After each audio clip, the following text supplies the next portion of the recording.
Добрый дзень, шановное гаспадарства. Рады вас усіх вітаць на чарговай і апошняй лекцыі з нашага цыклу заняткаў па гісторыі Беларусі. Сёння лекцыя прысвечана тром, скажем так, вызвольным паўстанням нашчадкаў Рэчы Паспалітай. І я запускаю прэзентацыю з вашага дазволу.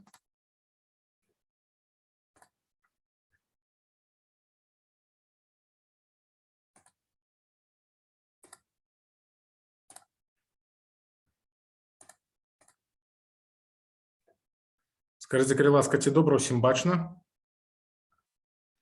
Да, все добре. Дякую. Ну что ж, я думаю, что и со школьного курсу, и з універсітэцкага курсу, и просто хто цікавіцца гісторыяй, все добра ведаюць, што в нашай гісторыі былі тры вызвольных паўстання. 1794 года паўстанне Тадеуша Касцюшкі, лістападаўскае паўстанне 1831 года, ну и, конечно, студзенскае паўстанне 1863 года. На наших землях его называюць паўстаннем Кастуся Каліноўскага, который кіраваў гэтым паўстаннем на беларускіх землях. Зараз мы про кожнае з іх паговорым больш падрабязней.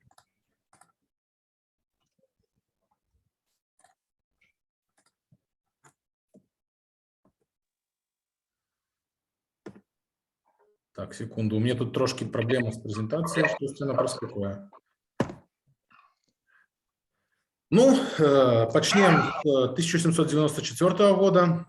Чаму так адбылося? Увогуле, падзелы Рэчы Паспалітай, яны не ўзяліся ніадкуль. Перадпасылкі да гэтага были значно так ужо закладзеныя даўным-даўно. Я думаю, что у маім меркаванні менавіта, я думаю, что такі раскол у тагачаснай дзяржаве адбыўся яшчэ у сярэдзіне 17 стагоддзя, у другой палове 17 стагоддзя, калі адбыліся казацка-селянскія войны, калі адбылася вайна з Масковіяй, которая атрымала назву Крывавы потоп. Адзінства ў дзяржаве на той час не было, магнацкія групоўкі вельмі часта спрабавалі. Так, мне пишут, презентация не гортается. Почекайте, калі ласка. Остановите демонстрацию по-новому. А вот сейчас гортается, да. Вперед-назад гортается, да? Угу, да, теперь так. Значит, так, магнатские групповки не подпарадковывались ни сейму, ни королю. Все это вело до раздробленности. У сярэдзіне 18 стагоддзя распачалося засілле прарасійскіх груповак. Был абраны королем Рэчы Паспалітай трохи пазней Станіслав Аўгуст Панятоўскі, который меў вельмі цёплыя стасункі з императрицей Российской империи Екатериной II, ну и фактично пачаў у той час здаваць дзяржаву. Была арганізавана у 1768 годзе конфедерация торговецкая, барская, торговичане были прихильниками интеграции с Российской империей. Барычане, конечно же, выступили супраць торговичан. Это такая была патрыятычна накіраваная конфедерация. У выніку адбылася, скажем так, грамадзянская война паміж шляхтай, которая ничем добрым не скончылася. Першы падзел Рэчы Паспалітай адбыўся ў 1772 годзе. Делили тады Рэч Паспаліту як і Российская империя, так і яе заходнія хаўруснікі. Ясная справа, што ў такой ситуации держава не могла нават з дапамогай реформ нормально стать на ноги, ну и карыстаючыся гэтай, скажем так, ситуацией, кола, которая склалася вакол Рэчы Паспалітай, пачало далей ціснуць дзяржаву.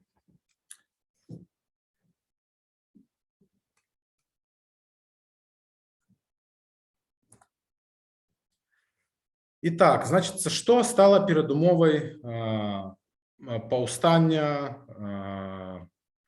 у 1794 годзе? 23 студзеня 1793 года Катерина II и Фридрих Вильгельм II подписали трактат про поддел, паводле якога до Пруссии дошли земли, населенные этничными поляками. Это Данциг, сучасных Гданьск, Торунь, Великая Польша, Куявия, Мазовия, за вынятками Мазовецкого воеводства. Россия атрымала литовские земли до линии Двинск, Пинск и Збруч, усходнюю частку Полесья и украинские в области Подолле и Волынь. Ну, патрыёты зразумелі, што хутка дзяржавы ўвогуле не стане, трэба нешта рабіць. Дарэчы, другі падзел Рэчы Паспалітай адбыўся ў Гродні. Это быў такі, скажем так, ужо ў народзе празваны потым маўклівы сейм, таму што з'ехаліся на гэты сейм дэлегаты з усёй Рэчы Паспалітай. Праходзіў ён пад дулами ружжаў солдат Российской империи, ну и, можно так сказать, кіраваў сеймом граф Рапнин, который был прислан сюды, паўнаважны посол Российской империи Екатерины II. Калі было поставлено пытанне об другім падзеле Рэчы Паспалітай, шляхта, скажем так, делегаты съезда вырашылі маўчаць. Ну, подумали, что будем маўчаць, ничего не адбудзецца. Так атрымалася, што Рапнін паглядзеў на эту ситуацию, сказал: молчание знак согласия. Вось адсюль, дарэчы, пошла гэта такая цитата, хотел про это так само вам распавесці. Вось, ну, значится, адбываецца гэты сойм.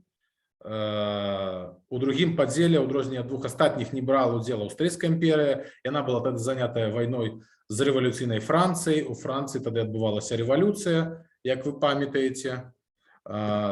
Вось паглядзіце на мапу, што засталося ад Рэчы Паспалітай. Я вводжу зараз тое, што засталося пасля другого падзела. Гэта ўжо была Пруссія сінім.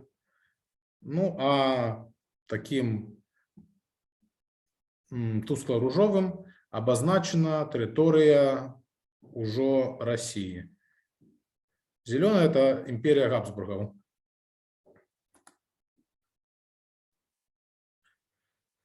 Пачынаецца ўзброенае выступленне супраць акупацыі Российской империи, супраць прусскай интервенции. Натхняются патрыёты прыкладам французской революции. Значит, трэба было браць у руки зброю. Галоўныя лозунги аднаўлення, галоўныя лозунги паўстання 1794 года — это аднаўленне Рэчы Паспалітай у межах 1772 года, то бок да двух падзелаў. Таксама падчас чатырохгадовага сейму, который трохі раней адбываўся, былі прынятыя пэўныя рэформы, которые, скажем так, імкнуліся, каб былі прынятыя удзельнікі паўстання. Ну і я трошки забегу назад. У Рэчы Паспалітай 3 мая 1791 года была прынята Конституция Рэчы Паспалітай. Гэта фактычна першая конституция на тэрыторыі Европы, другая конституция ў свеце пасля Конституции США. Распрацаваў яе, скажем так, спрычыніўся да распрацоўкі гэтай конституции Тадеуш Касцюшка, который до гэтых падзей ваяваў у Злучаных Штатах Америки на баку колоний, которые супрацьстаялі британцам, ну и которые ў выніку адстаялі сваю незалежнасць. Дык вось адтуль ён прывёз ідэю конституции, и она тут была прынятая. Паўстанне распачалося 24 сакавіка 1794 года. У гэты дзень на рыначнай плошчы Кракова быў агалошаны акт паўстання, якім Касцюшка, Тадеуш Касцюшка, абвяшчаўся вышэйшым і адзіным начальнікам узброеных сіл і кіраўніком усяго паўстання. Ну і Касцюшцы даручалася польским народом сформировать, ну, пробачьте, не польским, а народом Рэчы Паспалітай, сформировать вышэйшы заканадаўчы і адміністрацыйна-выканаўчы орган паўстання. Ну и, конечно, для усей Рэчы Паспалітай вышэйшую народную раду.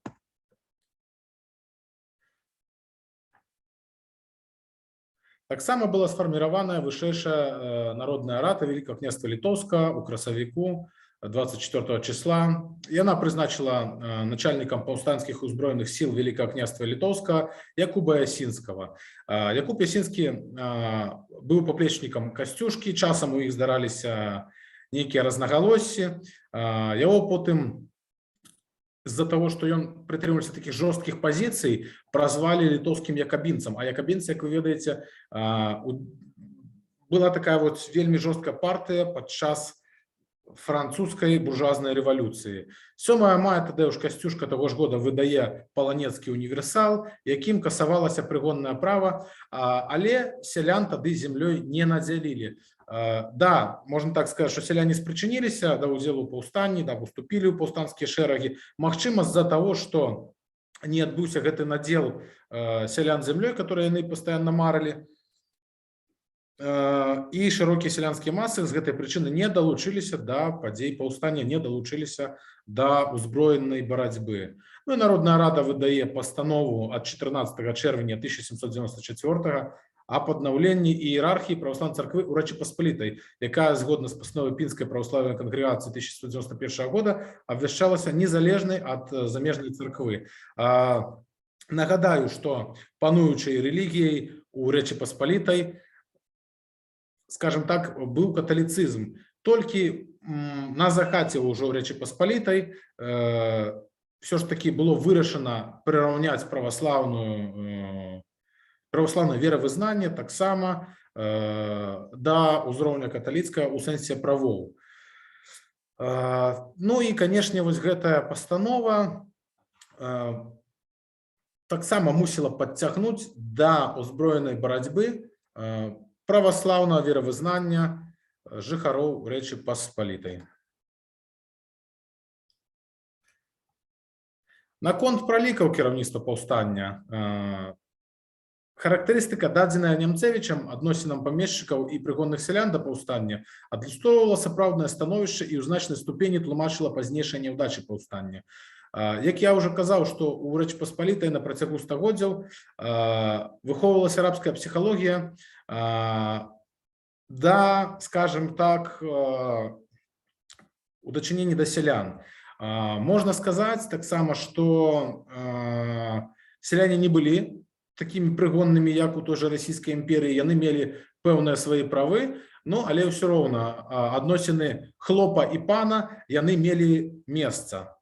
Вось. І за адсутнасцю, можа быць, такой псіхалогіі грамадзяніна, сяляне не былі гатовыя да актыўных дзеянняў у якасці свядомых барацьбітаў. Улічваў гэта Касцюшка і ў кожным звароце да народа стараўся абудзіць нейкую народную свядомасць, умацаваць веру ў перамогу. Паўстанне пацярпела паразу, былі некалькі, скажем так, удалых бітваў, ну але з двух бакоў моцная армія з боку Расійскай імперіі і з боку заходняга хаўрусніка Расіі разбілі паўстанцкія атрады. Вот бітва пад Рацлавітамі, напрыклад, была вельмі паспяховая, ну, але на ўсходніх землях Великага княства Літоўскага вельмі хутка гэтае паўстанне было падаўленае.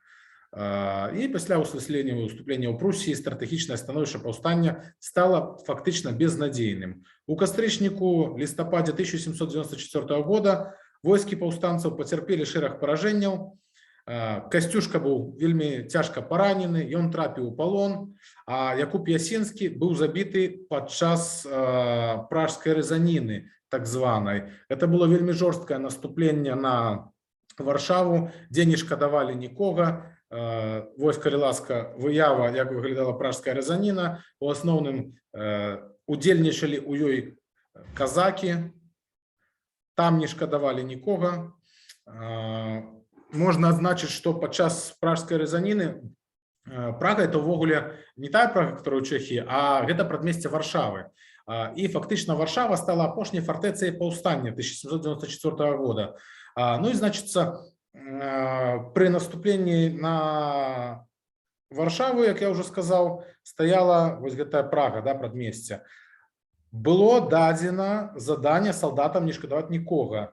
Таму спачатку падчас наступлення на Прагу быў знішчаны атрад Якуба Ясінскага, сам Якуб Ясінскі з тымі, хто застаўся ў жывых са сваімі паплечнікамі, спрабаваў абараніць мясцовых жыхароў мірных, которые адступалі да Варшавы, але ў іх не атрымалася, сілаў не хапіла. Ясінскі гераічна загінуў, пахаваны, ў прынцыпе, таксама ў прадмесцях Варшавы. Ну і расійскія войскі не шкадавалі тады нікога. Забівалі не толькі мужчын мірных, але і жанчын, і старыкоў, і дзяцей. І нават сустракаюцца такія звесткі, што забівалі хатніх жывёлаў. Вось такая жорсткасць была у праяве падаўлення паўстання з боку Расійскай імперіі. Ну, зараз я хотел бы трошки поговорить про особы, которые отыграли важную роль у, скажем так, паўстанні 1794 года. Это кіраўнік яго, Тадеуш Касцюшка. Все вы, я думаю, его добра ведаеце. Касцюшка, Андрей Бонавентура Тадеуш Касцюшка, поўнае імя было яго. Гэта быў ваенны дзеяч Рэчы Паспалітай, нацыянальны герой не толькі Польшы, яшчэ і Беларусі, і ЗША, удзельнік барацьбы Рэчы Паспалітай з Расіяй і Прусіяй, ну і, як я ўжо казаў раней, удзельнік вайны за незалежнасць Злучаных Штатаў Амерыкі. З 1769 по 1774 год вучыўся ў Францыі, дзе пасябраваў з Напалеонам Бонапартам, і Касцюшка ласкава называў Бонапарта Бонапартьё. У 1776 годзе пераязджае ў Паўночную Амерыку, дзе бярэ ўдзел у вайне за незалежнасць Злучаных Штатаў у званні палкоўніка кантынентальнай арміі. І як дасведчаны інжынер, а Касцюшка меў адукацыю інжынера, камандаваў будаўніцтвам умацаванняў, у тым ліку форта Уэст-Пойнце, Нью-Йорк. Дарэчы, Форт Нокс, который спраектаваў, пабудаваў Касцюшка, гэта адна з самых непрыступных цвярдыняў, крэпасцей, можна так сказаць, у Злучаных Штатах. Настолькі яна была збудавана правільна, што ніхто яе не мог узяць. У 1783 годзе у прызнанне заслуг кантынентальны кангрэс надаў яму званне брыгаднага генерала Тадеушу Касцюшку. Ну і у выніку Касцюшка вяртаецца ў 1784 годзе на радзіму, далучаецца да арміі Рэчы Паспалітай у званні генерал-майора у 1789 годзе. Праз 2 гады пасля вайны Рэчы Паспалітай з Расіяй, якая прывяла да другого падзелу, ён арганізоўвае паўстанне, як мы толькі што гэта дазналіся. Паранены трапляе ў палон, убіты пад Мацеевіцамі у кастрычніку 1794 года. Паражэнне паўстання Касцюшкі ў лістападзе 1794 года прывяло да трэцяга падзелу Рэчы Паспалітай. Фактычна гэта азначала ліквідацыю гэтай вялікай краіны. Пра Касцюшку яшчэ вельмі цікавыя пару фактаў. 1796 год, пасля смерці Екатерины II, Касцюшка быў памілаваны яе пераемнікам Паўлам I і эміграў у Злучаныя Штаты Амерыкі. У 1978 годзе Касцюшка напісаў тэстамент, які пакінуў свайму блізкаму сябру Томасу Джэферсону, які раздзяляў яго ідэалы правоў чалавека. І паводле тэстамента Касцюшкі ўсе свае амерыканскія актывы на вызваленне і адукацыю амерыканскіх рабоў будаваліся.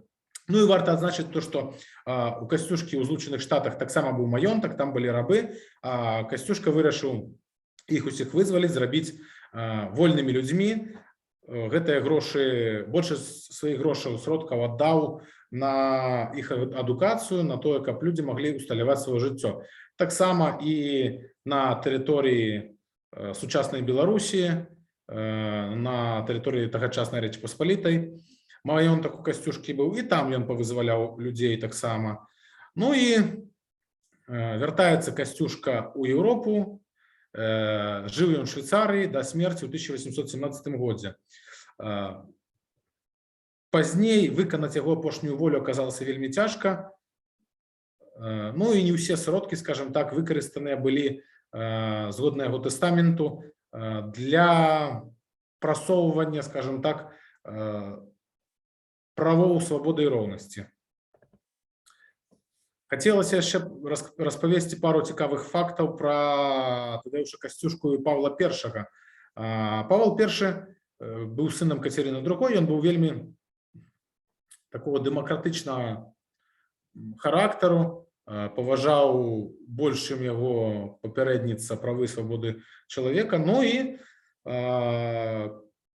прыйшоў, значыцца, у турму да Касцюшкі, прапанаваў яму свабоду узамен на тое, што Касцюшка не будзе ніколі ваяваць больш супраць расійскай імперыі. І звярніце ўвагу, што Касцюшка сядзіць за сталом на гэтай выяве, а імператар з яго світай стаяць.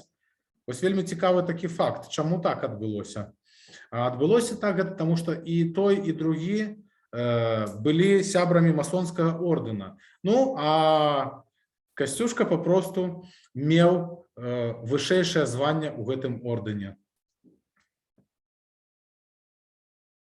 Таксама варта паговорыць і пра Якуба Ясінскага, которого называли літоўскім якабінцам, который бараніў адступленне мірных жыхароў прадмесця Варшавы, Прагі, і быў там забіты. Ну, як вы ўжо зразумелі, што гэта літоўскі і польскі ваенны і палітычны дзеяч, інжынер. Таксама ён быў вядомы як паэт, ён пісаў вершы. Пісаў ён вершы і на, скажем так, мужыцкай мове, як тады называлі мову беларускую. Это быў адзін з кіраўнікоў вызваленчага паўстання 1794 года.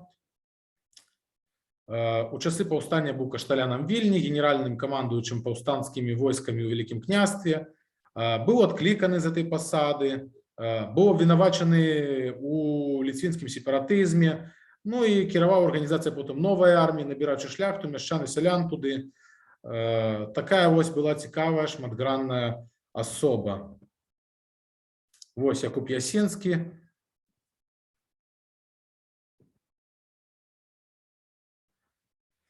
Ну и что варто сказать, что 4 листопада под командованием Суворова российские войски оволодали умацаваным прыгарадам Варшавы, Прагай, как мы уже говорили, пасля чаго король Рэчы Паспалітай и его прихильники настояли на капитуляции Варшавы. За паспяховае падаўленне паўстання Суворову тады далі ва ўзнагароду ва ўласнасць збірасцейскай эканоміі 13 279 прыгонных сялян, это з улікам мужчын і жанчын. Ну і ўсяго, уже калі падзялілі трэці раз Рэч Паспаліту, Кацярына II параздавала на тэрыторыі Беларусі, Літвы рускім памешчыкам, рускім вайскоўцам, которые прымалі ўдзел у падаўленні паўстання і ліквідацыі, скажем так, Рэч Паспалітай як дзяржаўнага фарміравання. Каля мільёна прыгонных сялян потым фактычна параздавалі.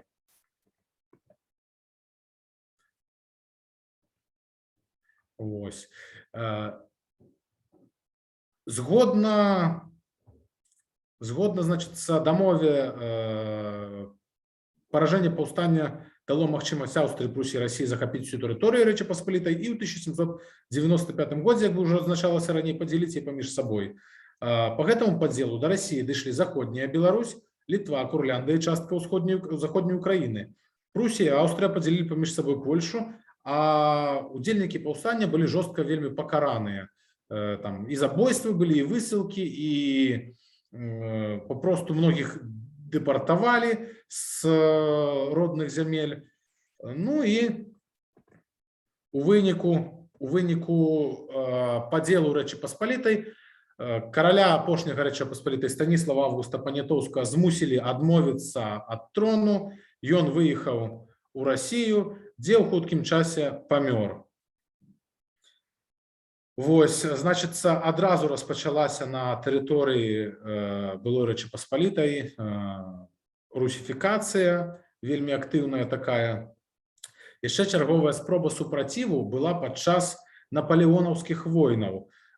Калі Наполеон фактычна распачаў вайну з Расійскай імперыяй, прайшло зусім не шмат часу, амаль 20 год, без пару гадоў, як падзялілі апошні раз Рэч Паспаліту, як знішчылі дзяржаву. Ну і вельмі шмат, скажем так,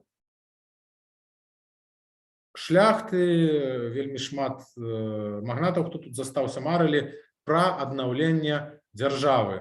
І таму, правёўшы перамовы з Напалеонам, было прынята рашэнне часткі шляхты, часткі патрыятычна накіравана саслоўя шляхецкага, далучыцца да Напалеона у вайне з Расіяй. Ну і таксама былі іншыя варыянты. Таксама некаторыя з удзельнікаў, некаторыя са шляхты, да, з магнатаў вырашылі, што можа быць ім лепей будзе аднавіць нават не Рэч Паспалітую, аднавіць Великае княства Літоўскае у межах Расійскай імперіі з пэўнай аўтаноміяй. Ну і той жа Адам Чартарыйскі, который пэўны час праслужыў нават міністрам пры Александры I, прапаноўвае такую ідэю, што давайте мы створым у межах Рэчы Паспалітай Великое княство Литовское, которое, пробачьте, в межах Российской империи, не в межах Речи Посполитой, Великое княство Литовское, которое будет на стороне императора змагаться супраць Наполеона и супраць, скажем так, тех, кто хочет отрадить Речь Посполитую в межах 1772 года. Вось, як вы ведаете, Наполеон проиграл войну, наполеонская кампания была проваленная. Многие кажут нават из-за того, што яго брат Жэром падчас свайго перабывання ў Гродна вельмі моцна загуляў і своечасова не выступіў на дапамогу асноўных сілаў. Вось такая ёсць, можа быць, нават легенда. Значыцца, все гэта было падушана чарговы раз пасля напалеонаўскіх войнаў. Ну і варта адзначыць, что наступное такое выступление буйное, это было паўстанне 1830-1831 годов. Яго яшчэ часам называюць русско-польскай вайной. Тут вельмі цікавая ситуация. В расійскай гістарыяграфіі гэта называется польскім бунтам або польскім паўстаннем, в беларускай гістарыяграфіі таксама паўстаннем гэта называется. Но поляки лічаць, что это была война, потому что царь был низложены, згодна решением Сейма и урада царства польского, и так само выступали у гэтай, как бы галоўная ідэя была выступление об аднаўленні Рэчы Паспалітай у межах 1772 года. Ось, калі ласка, такая вот невеличкая выява, як змагаліся. Зноў ж таки выступала шляхта патрыятычна накіраваная, которая памятала, або уже дети выросшие той шляхты, которая воевала ў часы и Наполеона, и Костюшки. Нешматлікае сялянства. Вось. Ну и давайте трошки поговорим об перадумовах паўстання. Паводле рашэння Венскага кангрэса пасля войны 1812 года частка, створана Наполеоном Варшавского княства, вышла в склад Российской империи под назвой Царство Польское. Ну и русский император, ясная справа, становился польским королем. Царству польскому была нададена и конституция, которая, конечно же, порушалась, и певная такая автономия была, але ну, не шматликая была автономия, так само не все, скажем так, не все згодна этой аўтаноміі выконвалася з боку царскага ўрада. Ну і можна таксама сказаць, што частка насельніцтва, асноўную шляхта, мела на мэце аднаўлення Рэчы Паспалітай, як мы это казалі раней, то бок былі такія рэваншысцкія настроі, ну і абмежавалі пэўная дзейнасць Сейма у царстве польскім, і палітычныя рэпрэсіі супраць незгодных таксама ж працягваліся на працягу пасля, скажем так, раздзела Рэчы Паспалітай апошняга і до 1830 года. Вось гэта былі такія асноўныя фактары.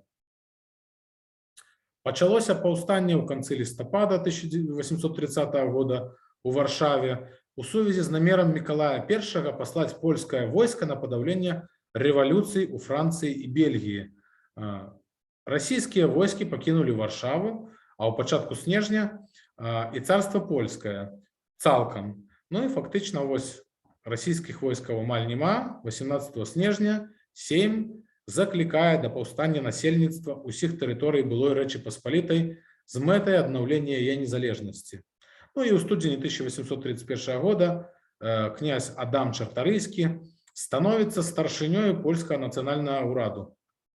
Тады ж Сейм прымае акт аб пазбаўленні Мікалая I і яго членаў сям'і правоў на польскі трон. Як я ўжо трохі казаў раней, адбываецца незлажэнне з пасады караля польскага, вось Мікалай I, імператора Расійскай імперіі. Вось, калі ласка, Адам Чартарыйскі. На беларускіх землях быў створаны адмысловы віленскі цэнтр, такі віленскі паўстанскі камітэт пры падтрымцы эмісараў з Варшавы. Былі прысланы эмісары з Варшавы, которые кіравалі працэсам паўстання на беларускіх землях і на землях сучаснай Літоўскай рэспублікі. Пачаць паўстанне было вырашана з Віленскай губерні, дзе знаходзілася невялікая колькасць расійскіх войскаў. Аднак створаны камітэт не смог нармальна забяспечыць адначасовае выступленне паўстанцаў у паветах і не смог наладзіць паміж, скажем так, паўстанцкімі атрядамі, паўстанцкімі фарміраваннямі нармальнае ўзаемадзеянне. Ну і таксама прысутнічала раздробленасць, таму што пытанне аб адносінах да паўстання вырашала шляхта кожнага павета асобна. Пры станоўчым рашэнні яны выбіралі павятовы урад і ваеннага камандзіра. Гэты урад праводзілі насельніцтва да прысягі, аб'яўлялі рэкруцкія наборы ў паўстанцкае войска, ну і выдавалі адозвы з заклікам да барацьбы. Не заўсёды рэкруцкія наборы, важна таксама адзначыць, былі такімі дабравольнымі. Бывало, што некаторых там, умоўна нават кажучы, сялян зганялі ў касінерскія атрады сілком. Былі і такія моменты. Ну і сакавіку-красавіку паўстанне ахапіла Літву, паўночна-заходнюю частку сучаснай Беларусі. Вельмі актыўна праходзіла на Ашмяншчыне, Брэслаўшчыне, Свянцяншчыне, Дзіценшчыне. Паўстанне потым у выніку ахапіла у красавіку ўсю Віленскую губерню. Як мы ўжо адзначалі, сувязі паміж паветамі не было. У Гродзенскай губерні паўстанне пачалося ў маі, на поўдні Мінскай губерні толькі ў чэрвені-ліпені, калі ў царстве польскім ужо вызначылася паражэнне паўстанцкіх сіл.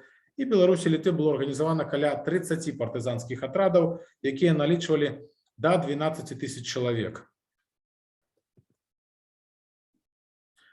Хто быў рухаючымі сіламі ў гэтым паўстанні? Безумоўна, гэта была шляхта, патрыятычна накіраваная шляхта, гэта або шляхта, которая уже подросла за часамі Расійскай імперыі, або старая шляхта, которая тут засталася пасля падзелу Рэчы Паспалітай і ўдзельнічала у, скажем так, у войнах 12-го года.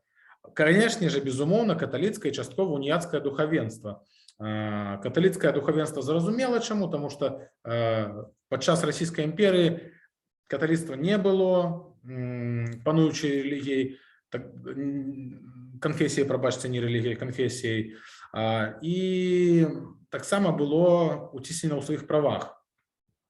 Уніяцкае духавенства, калі я не памыляюся, то на момант падзела Рэчы Паспалітай каля 80% насельніцтва з земляў беларускіх былі уніятамі, а уніяты падпарадкоўваліся папе рымскаму згодна Берасцейскай царкоўнай уніі, заключанай напрыканцы 16 стагоддзя.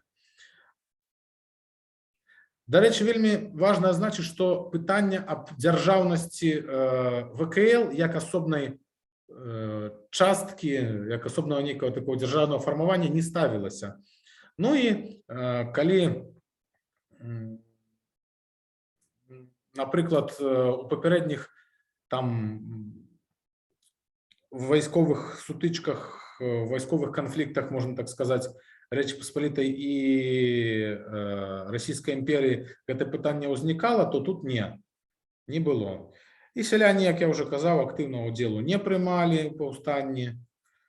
Маглі быць атрады створаныя сілай, як адзначалася трохі раней. Все гэта прывяло да таго, што паўстанне вельмі хутка пацярпела паразу. Віленскі цэнтральны камітэт вырашыў пачаць падрыхтоўку да захопу Вільні і стварыць аб'яднанае войска, але гэта не атрымалася. Бітва за Вільню 19 чэрвеня 1931 года стала кульмінацыяй падзей паўстання. Аб'яднаныя паўстанцкія сілы края разам з прысланым на дапамогу польскім корпусам 12 000 чалавек не змаглі дасягнуць перамогі над расійскімі войскамі. А даю паўстання на землях было Великого княства Літоўскага Мікалай Мурав'ёў. Ён сюды яшчэ вернецца праз 30 год, у 1863 годзе. Ну і варта адзначыць таксама, што на пачатку жніўня 1831 года на ўсёй тэрыторыі Беларусі паўстанне было ўжо падаўлена. Многія актыўныя паўстанцы, у тым ліку з тэрыторыі сучаснай Беларусі, або пакінулі радзіму і пазней удзельнічалі ў барацьбе за свабоду розных краін Еўропы, або былі рэпрэсаваныя. Тады вельмі актыўна прымянялася у пакаранні за ўдзел у паўстанні канфіскацыя шляхецкіх маёнткаў, высылка і гэтак далей.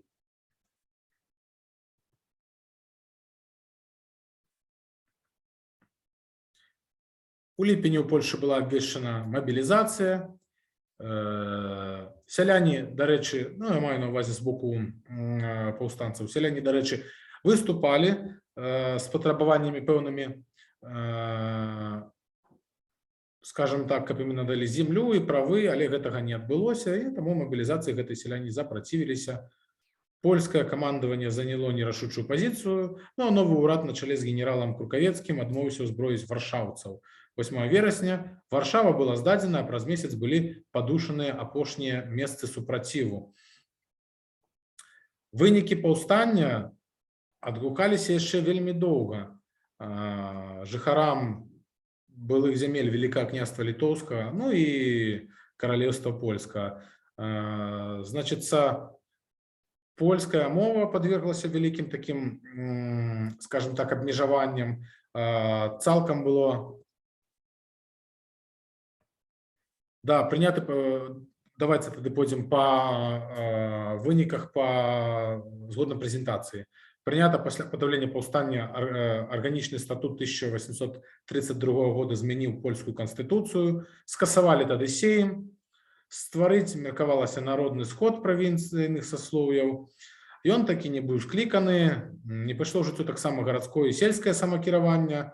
Да 1841 года захоўся толькі дзяржаўная рада, і ён быў як кансультатыўны орган пры расійскай дзяржаўнай думе, то бок ніхто яго сур'ёзна не ўспрымаў. У 1857 годзе ваяводствы былі перазваны ў губерні з губернскімі кіраўнікамі на чале гэтых, скажем так, тэрытарыяльных адзінак. Это былі губернатары, которых прызначалі, которых прысылалі. Зачынілі Варшаўскі універсітэт і Варшаўскае таварыства сяброў навукі. Строгая цэнзура была узведзена, імёны Адама Міцкевіча, Славацкага, Еўхіма Лелевеля забараняліся нават да ўзгадкі. Ну, каб прыцягнуць на свой бок польскую шляхту, Мікалай I, праўда, ураўняў яе у саслоўных правах і прывілею з рускім дваранствам у выніку.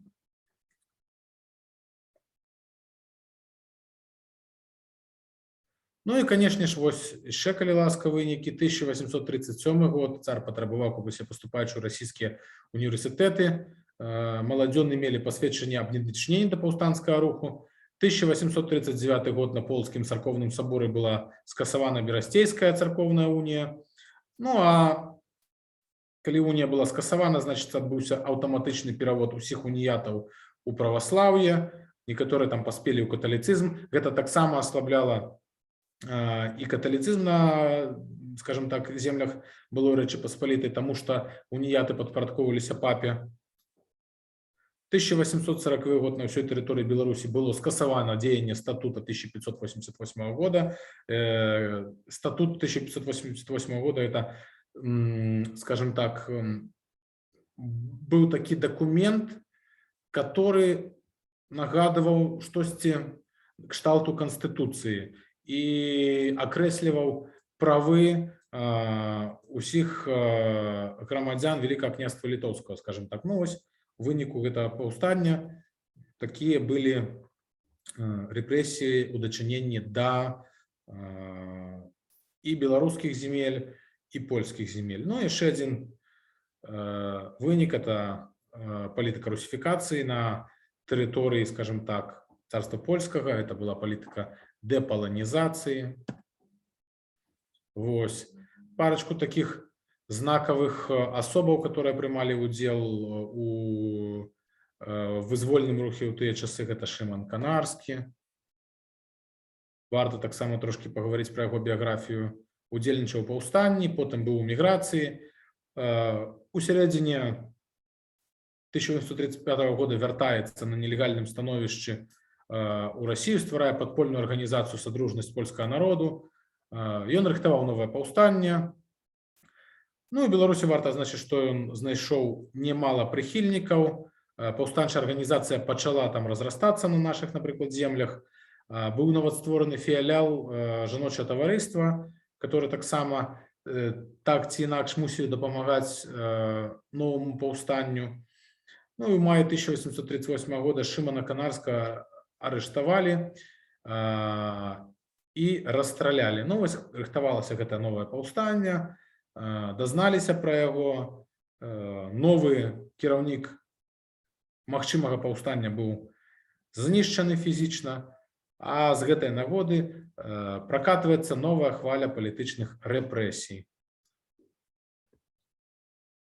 Дарэчы, наконт Шымана Канарскага, ён быў настолькі папулярны, калі яго расстралялі, то з яго кайданоў парабілі мясцовыя сабе так званую чорную біжутэрыю, патрыятычную біжутэрыю, на якіх там былі выявы польскага арла, ці пагонькі, ці, можа быць, таксама і медальёнчыкі з косамі перакрыжаванымі, што азначала адданасць ідэі аднаўлення Рэчы Паспалітай, адданасць паўстанню супраць Расійскай імперыі. А калі Канарскага пахавалі пасля расстрэлу, то нават ёсць такія ўзгадкі, што і ўзімку на яго магіле былі жывыя кветкі. Таксама яшчэ адна вельмі цікавая дзеячка паўстання 1830 года, гэта Эмілія Плятар. Яна паходзіла з дваранскага роду, яе бацька меў тытул графа, у 1830 годзе далучаецца да лістападаўскага паўстання. Яна арганізоўвае і ўзначальвае невялікі паўстанскі атрад, а потым становіцца камандзірам роты пяхоты ў званні капітана. Калі яна атрымала званне капітана, то ёй было ўсяго 25 гадоў. Вось яна так выглядала, я думаю, вы яе уже не один раз раней бачылі. Лёс яе быў вельмі цяжкі. Калі стала зразумела, што паўстанне не пераможа, пры адыходзе паўстанцаў у Прусію Эмілія, якая не жадала ганебна адступаць, аддзяляецца ад асноўных сілаў і накіроўваецца ў абложаную Варшаву, каб дапамагаць там змаганню з расійскімі войскамі. Ну і па дарозе ад холоду, стомленасці, голаду яна моцна захварэла, злегла. Яе пакінулі ў прыдарожным сялянскім доме. Потым яе перавозяць у маёнтак дварана Бламовічаў. Яе там даглядаюць, спрабуюць лекаваць. Ну, а каб яна не была рэпрэсавана і каб гаспадарам не было праблем, яе выдаюць за новую настаўніцу, которая прыхварэла. 23 снежня 1831 года Эмілія Плятар не стала. Пра подзвіг Эміліі Плятар потым у 1832 годзе напісаў твор «Смерць палкоўніка» Адам Міцкевіч.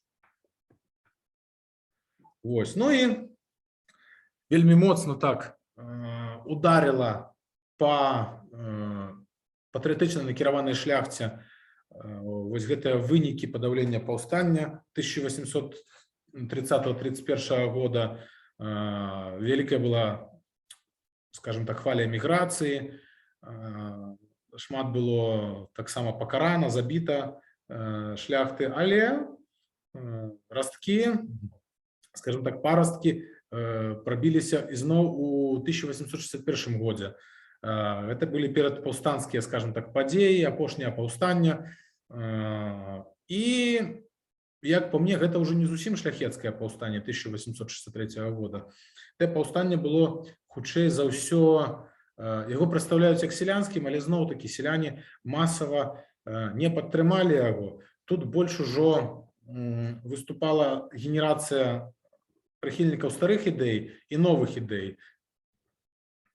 Як вы ведаеце, у паўстанні 1863 года былі две плыні. Гэта былі белыя, это в основном были буйные помещики, которые хотели отрадить Речь Посполитую в межах 1772 года, вернуть Конституцию и так далее, как это было на протягу двух минулых паўстанняў. И были чырвоныя на чале с Калиновским, Сираковским и іншими их поплечниками. Это уже была новая генерация. Яны адносіліся до дробной шляхты, але гэта былі вельмі адукаваныя молодые люди, которые были просякнуты уже новыми идеями об створении державы, которая бы стала у правах роўная для усіх пластоў грамадства. Варта таксама адзначыць, што падрыхтоўка да паўстання пачала весціся яшчэ ў 1861 годзе. Вельмі кепска паўплывала на палітыку, скажем так, унутраную палітыку Расійскай імперіі тое, што адмянілі прыгоннае права. Фактычна цар з сенатам надурылі селян, абяцалі ім даць зямлю, у выніку селяне засталіся, можно так сказать, падманутыя, таму што зямлю ім трэба было выкупаць на працягу 49 гадоў. Гэта выклікала вялікую незадаволенасць сялянскую. Гэта выклікала нават кропкавыя сялянскія выступленні, таму што ў іх папросту грошаў не было. Яны вымушаны былі працаваць на арэнднай зямлі, яны і арендавалі фактычна. Таксама плацілі вялікія крэдыты у банкі за гэтую землю. І такім чынам выклікала гэта незадаволенне ў селян, што вось так паступілі з імі, што абяцалі папросту ім землю даць, а ў выніку яны засталіся падманутыя і вышэйшым кіраўніцтвам Расійскай імперіі, ну і, канешне ж, сваімі памешчыкамі. У польска-беларускіх, літоўскіх губернях імперіі рэвалюцыйная сітуацыя абвастралася не толькі аграрна-сялянскім, але і нацыянальным пытанням. Пачынаецца чарговы ўздым польскага нацыянальнага вызваленчага руху, як я ўжо казаў, з аднаго боку, з іншага боку ідзе ўздым дэмакратычнага такого пласту, як я ўжо казаў, чырвоных. Ну і беззямельная маладая шляхта таксама разумее, што трэба нешта мяняць. Рамеснікі далучаюцца кропкава таксама да гэтых падзей. Ну і, канешне ж, цэнтр падрыхтоўкі паўстання, ён спачатку быў у Санкт-Петербургу, таму што вся моладзь ехала вучыцца пасля мясцовых гімназій, мясцовых адукацыйных устаноў у Маскву і Піцер. Большасць, можна сказаць, не большасць, але частка, скажем так, тых, хто ўдзельнічаў у паўстанні, мела нават вайсковую адукацыю і ўжо нават было абстрэляна, можна так сказаць, паўдзельнічала, скажем так, у баявых канфліктах. Рыхтуецца, значыцца, паўстанне ўвогуле на тэрыторыі ўсёй Расійскай імперіі, спадзяваліся на паўстанне ўсіх сялян згодна этому вялікаму незадаволенню аб адмене прыгоннага права. На беларускіх землях рыхтуецца глеба для пачатка паўстання. Пачынаецца распаўсюд мужыцкай праўды, которую напісаў Каліновскі сваімі паплечнікамі. Выйшла 7 нумароў. Ну і вот фактычна на працягу 1862 года Каліновскі, яго паплечнікі падарожнічаюць па беларускіх мясцінах і распаўсюджваюць так званую пракламацыю, яе яшчэ называюць першай беларускай газетай, у якой тлумачаць простаму люду, чаму трэба паўставаць. Калі ласка, мужыцкая праўда.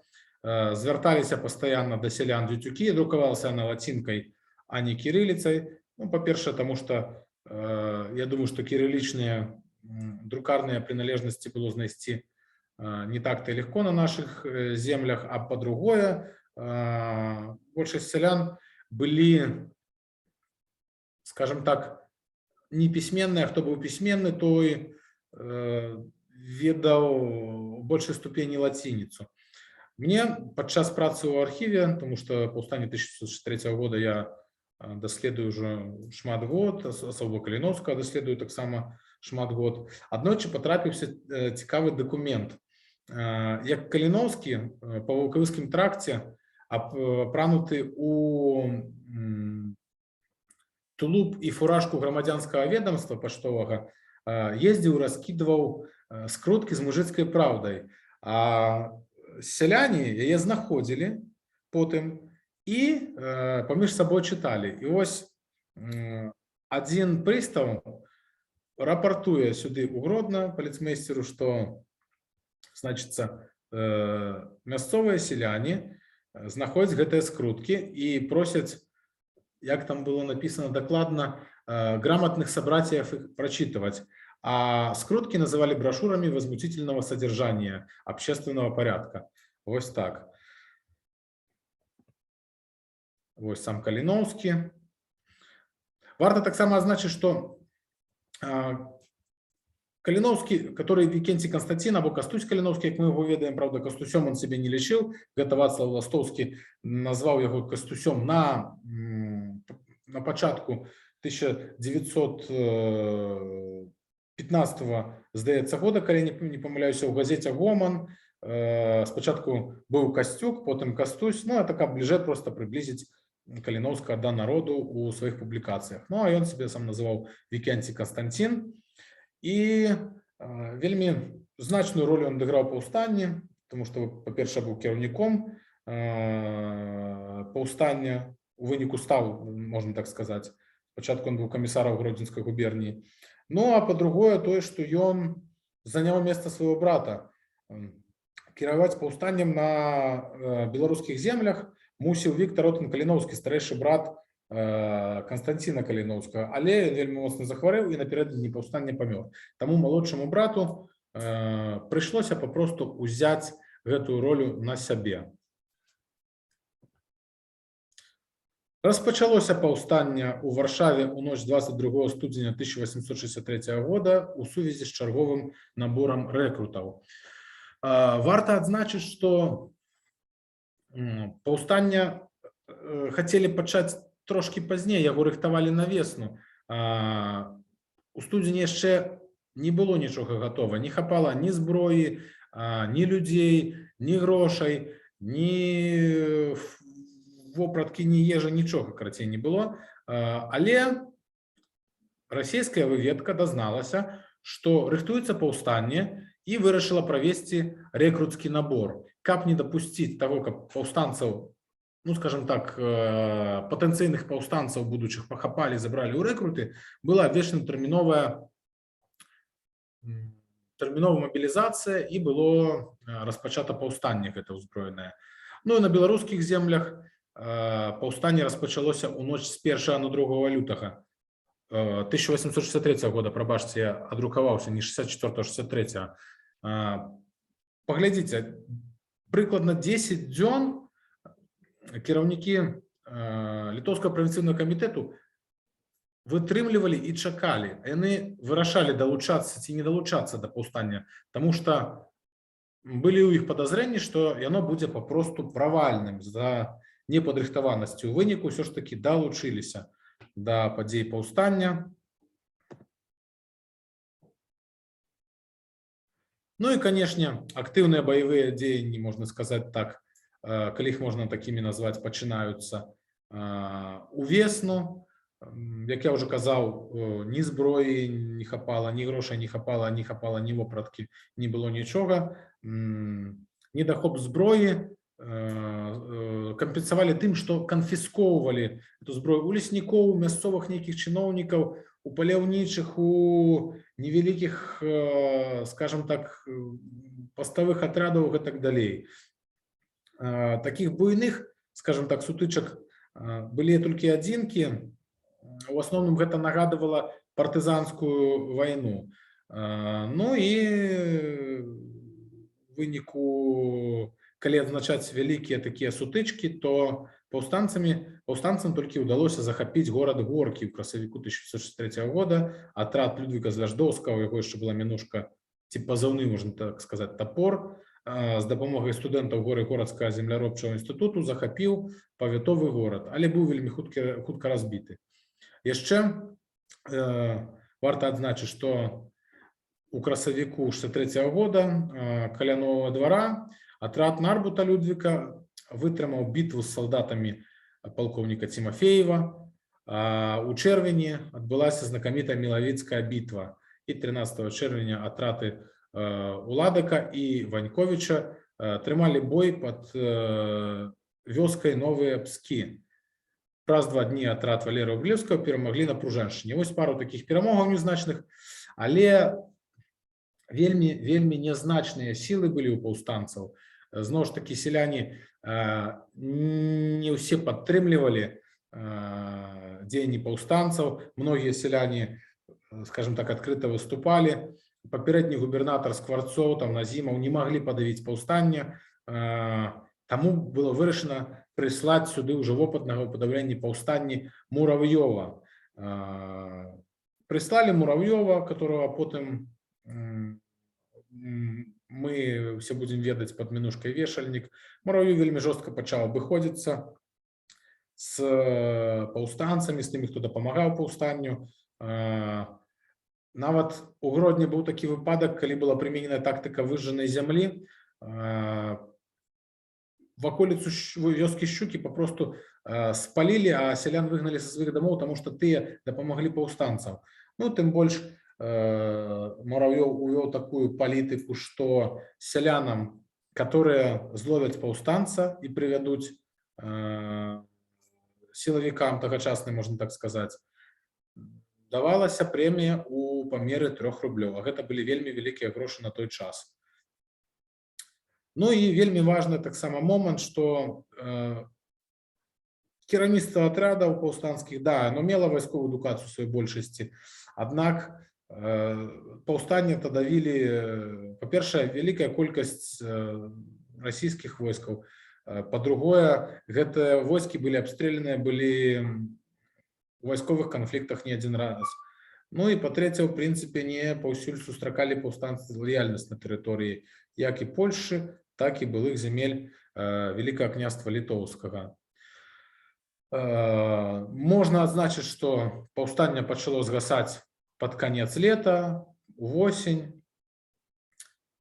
На нашых землях паўстанне фактычна было разбітае цалкам татальна дзесьці на пачатку лета 1864 года. Апошнія такія ачагі паўстанцкія зніклі. Ну і вельмі моцны, скажем так, вельмі моцны удар паўстанне атрымала з-за таго, што паарыштоўвалі кіраўніцтва. Я кажу як і пра белых, так і пра чырвоных. І ў Варшаве былі арышты канкрэтныя, ну, я маю на ўвазе з ліку кіраўніцтва партыі белых. У нас фактычна Каліноўскі заставаўся адзіным кіраўніком на момант пачатку зімы 64 года. Ён быў вельмі цудоўным канспіратарам, ён хаваўся, жыў пад рознымі імёнамі, ён мог пайсці паабедаць дзе-небудзь пад самым носам царскіх ішчеек, і яго ніхто не мог злапаць. Вельмі доўга яго шукалі, але здаў яго фактычна яго паплечнік. І, значыцца, здаў яго Парфіяновіч, Вітольд Парфіяновіч, паўстанец Зменшчыны. Малады быў хлопец даволі, магчыма, яго запужалі, магчыма, штосьці паабяцалі. У выніку ён, дарэчы, добрую кар'еру потым зрабіў у Расійскай імперыі. 29 студзеня 1864 года некалькі атрадаў жандармаў атачылі святаянскія муры, дзе жыў Каліноўскі. Значыцца, таксама Парфіяновіч назваў пароль паўстанскі. Дарэчы, дзякуючы Парфіяновічу мы ведаем зараз паўстанскі пароль, который гучыць як «Каго любіш, люблю Беларусь», так узаемна. Ну і сказаў, пад якім псевданімам у святаянскіх мурах жыў Кастусь Каліноўскі, Константин Каліноўскі. Псевданім быў Ігнат Вітажэнец. Пастучаліся жандары ў дзверы, указаныя Парфяновичам. Каліноўскі выйшаў сустрэць іх за свечкой в руках. Яны спыталі, ці як вас зовут? Он сказал, меня зовут... Ой, пробачьте, я вас заблытал. Игнат Вітаженец был псевдоним. Я уже просто вельмі стомлены за день. Игнат Вітаженец был псевдоним у Каліновскага, а Парфянович был здраднікам. Ось. И, значит,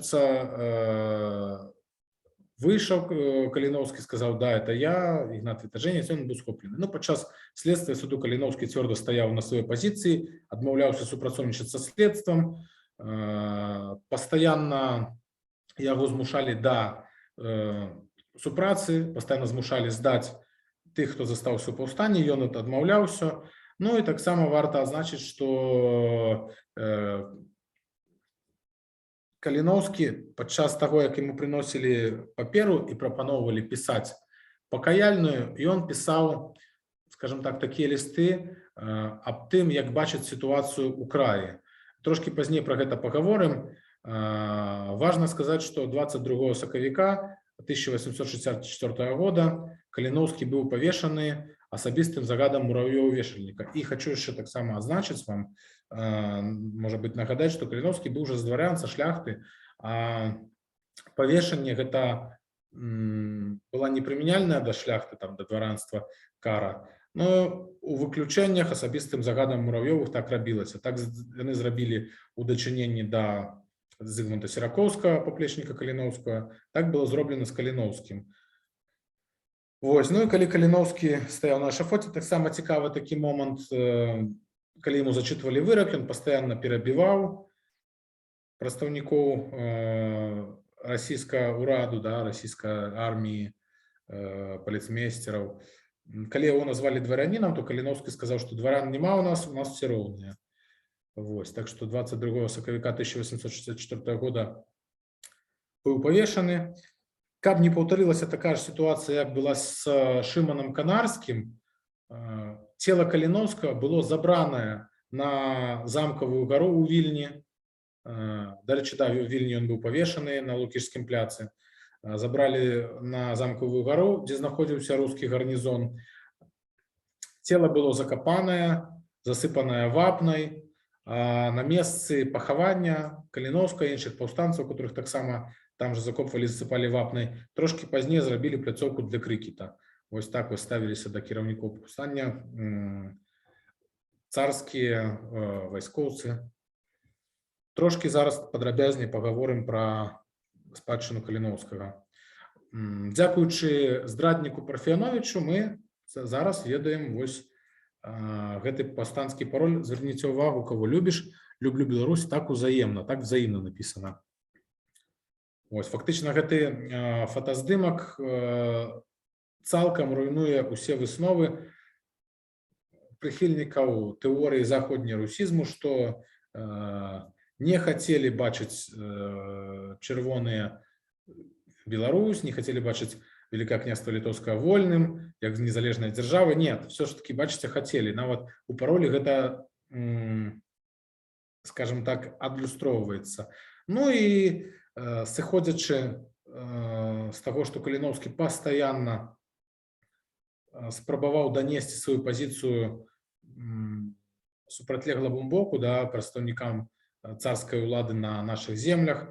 Як я уже казаў, ён пісаў запіскі, такія аб разуменні сітуацыі ў краі. Вось мне ў архіве пашчасціла знайсці таксама гэтыя запіскі.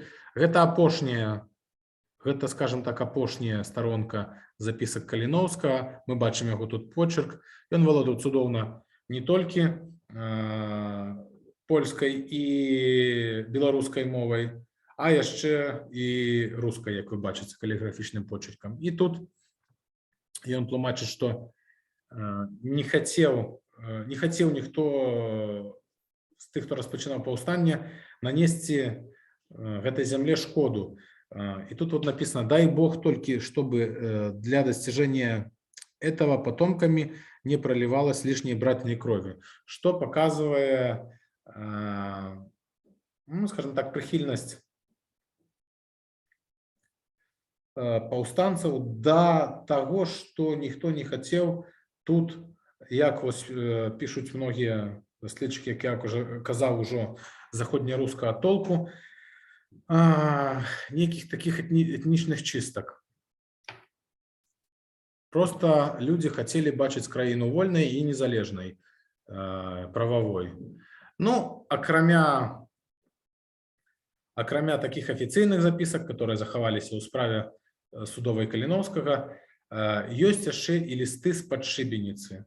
Каліноўскі здолеў перадаць лісты з-пад шыбеніцы на свабоду, потым яны былі апублікаваныя, і ён перад, скажем так, пакараннем смерцю такі пакінуў запавет беларускаму народу, дзе кажа, што браты мае мужыкі родныя, вельмі горка мне пісаць і вам гэта пісьмо з-пад шыбеніцы, і дзе сцвярджае, што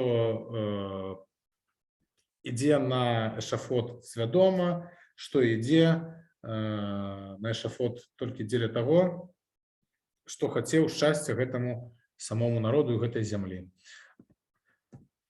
Вось, вынікі паўстання таксама былі, скажем так, не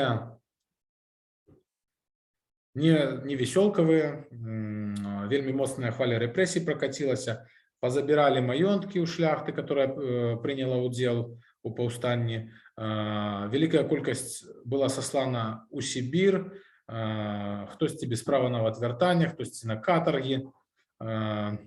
Мурав'ёў тут правёў вельмі моцную палітыку русіфікацыі, вельмі моцную палітыку рэпрэсіўную.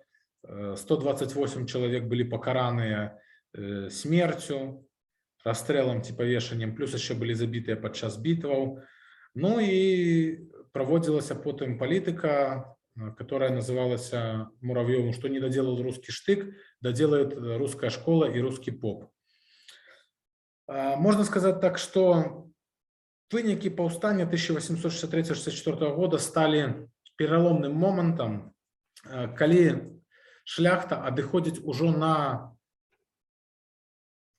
заднія планы, адыходзіць ужо ў гісторыю. Ну, а на переднія планы выходзяць интеллигенция, вот такие, которые удзельнічалі у лагере чырвоных, интеллигенция, малаземельная шляхта, которая потым атрымоўвае таксама адукацыю, пачынаюць ставіць стаўкі на сялян, ну і гэта все вылілася у сацыялістычныя рэвалюцыйныя рухі на пачатку 1905-1907 года. Ну, а потым ужо беларускі рух пачынае разрастацца з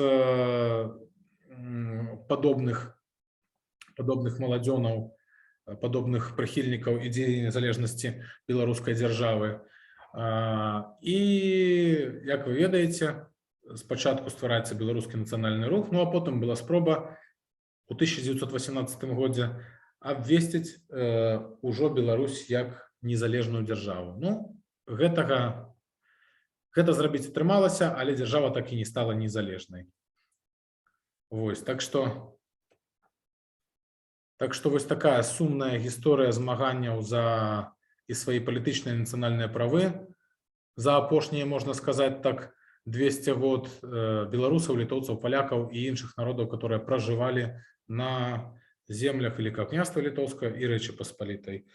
Дзякую вам за ўвагу. Зараз я чакаю ад вас пытанні або заўвагі нейкія, або, можа быць, нейкія вашыя, можна сказаць так, разважанні. Прывітанне, Алексей, прывітанне ўсе. Магу я задаць пытанне? Добрый дзень, да. Ну, па-першае, дзякуй вам вялікі. Канешне, нават сэрца разбалелася. Так, гэта ўсё самотна. Ну, ремарочка і пару пытанняў у мяне будзе. Вот паглядзіце, вы казалі пра тое, што не ўсе сяляне падтрымлівалі Кастуся Каліноўскага з яго ідэямі. І я яшчэ хочу дадаць, што, напрыклад, у нашых мясцінах на Вілейшчыне царскія войскі разбілі вельмі жорстка атряд Козел-Паклеўска. Быў такі Вінцэнт Козел-Паклеўскі. разбілі яго атряд, ну і як бы ёсць звесткі, што якраз такі таму, што атряд царскім войскам здаў мясцовы селянін, бо ён недзе там убачыў, што ішлі паўстанцы. Скажыце, гэта былі яшчэ такія выпадкі, так? Так, было шмат выпадкаў такіх падобных, што здавалі паўстанцаў, лапалі паўстанцаў, звязвалі, нават бывалі такія элементы, штосьці кшталту палявання. Это былі вельмі вялікія грошы. За гэтыя грошы можна было купіць карову. Уявіце сабе 5-6 селян, у которых адсутнічае і нейкае палітычна-прававое разуменне, да, себе як грамадзяніна, і адсутнічае разуменне себе прыналежнасці да нейкай нацыі.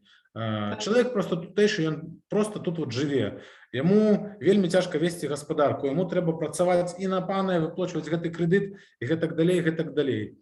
І таму былі такія выпадкі, калі сяляне просто лавілі гэтых паўстанцаў, здавалі іх, а потым грошы дзелілі паміж сабой. Або бывалі пабытовыя канфлікты. Напрыклад, з адной вёскі чалавек пайшоў у паўстанне, да? А другі чалавек з ім да гэтага канфліктаваў. І ён ведае, што той пайшоў у паўстанне. І ён ідзе і папросту робіць на яго данос, каб нашкодзіць свайму непрыяцелю, аднавяскоўцу. Зразумела. Дзякуй вам вялікі. Ну, і яшчэ такое пытанне у мяне ўзнікла, можа, яно такое фантастычнае трошкі. А на вашу думку, калі узяць гэтыя 3 паўстанні, то ў якога з іх было больш, не ведаю, шансаў на перамогу?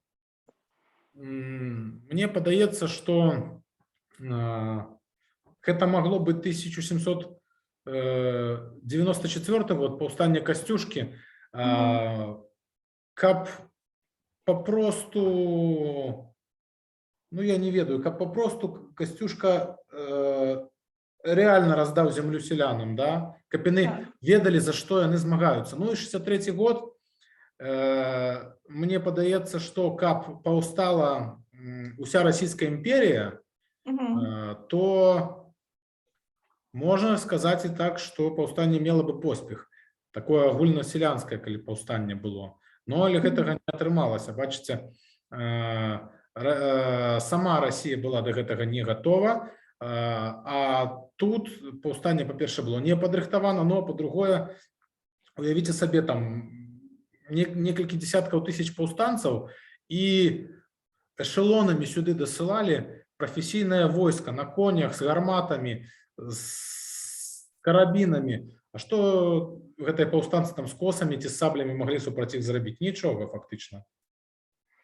Мне падаецца, што пры Касцюшцы маглі перамагчы або дасягнуць, я не ведаю, пэўных, можа быць, праў аўтаноміі таго ж самого каралевства польскага, Великого княства літоўскага у той жа расійскай імперыі, калі гаварыць пра альтэрнатыўную гісторыю. Ну, а падчас 63-го года это, да, толькі усеагульнае сялянскае выступленне, таму што нішто не стрымала б, можна так сказаць, галоднага мужика,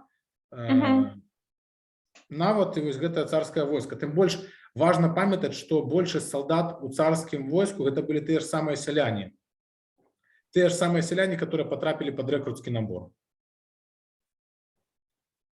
Што і, в прынцыпе, сталася ў 17-м годзе. Я маю на ўвазе 1917.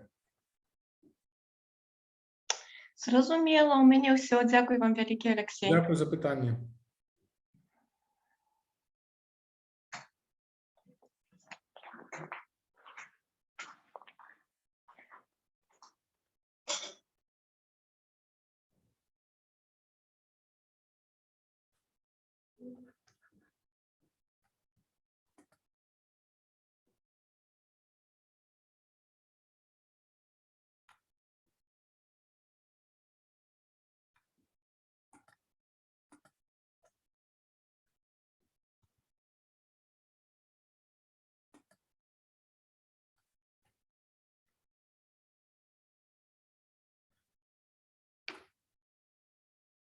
Так, я гляджу, больш пытанняў няма.